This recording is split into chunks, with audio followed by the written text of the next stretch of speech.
Hi, I'm Erica from Farmsteady, and today we're making ricotta. This light, airy, fresh Italian cheese is one of our favorites.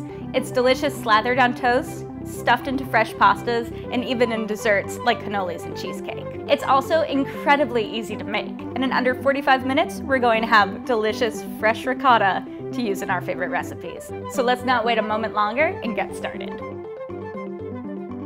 Inside your Italian fresh cheese making kit, you'll find the instruction card that led you to this video, your cheese basket, cheese thermometer, citric acid, vegetable rennet, and cheese salt.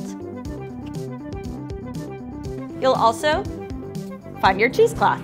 All the equipment, including the cheesecloth, is reusable, and the ingredients are enough to make mozzarella, burrata, ricotta, and mascarpone. Let's get started. In addition to your fresh cheese making kit, you'll also need a stock pot, spatula, something to strain your whey into, and of course, some fresh whole milk. Just check the label. You don't want to purchase it if it's ultra pasteurized because it won't make cheese. To start, heat the milk.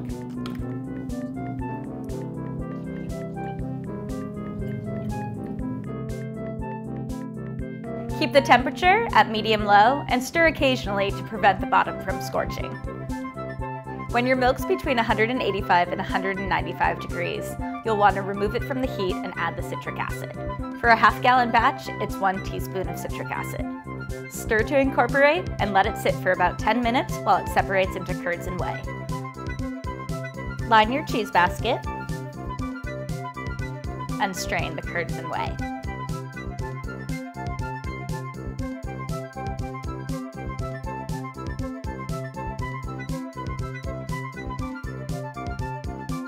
Sprinkle a half teaspoon of salt over the curds, stir gently to incorporate, and then let it continue to drip.